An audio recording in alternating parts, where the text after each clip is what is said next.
FA Level 1. Find a friend.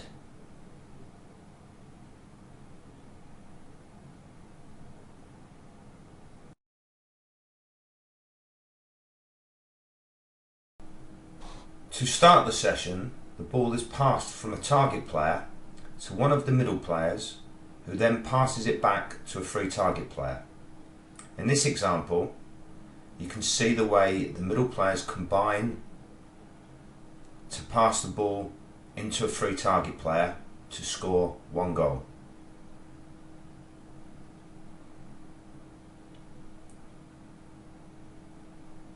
The target players now pass to one of the opposition team.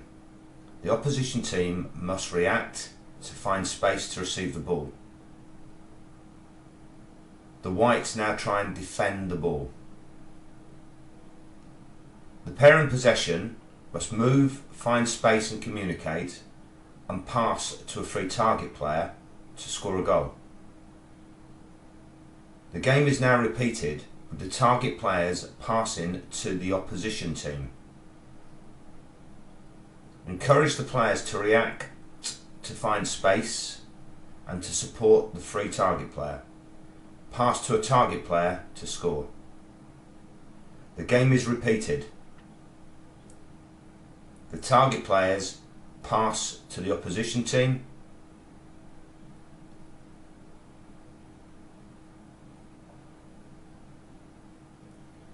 Who look to combine together or pass straight into a free target player to score a goal.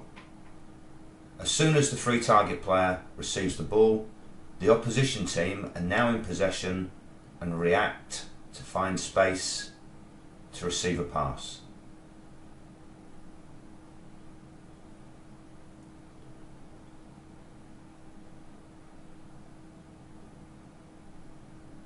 To score a goal, they must pass into a free target.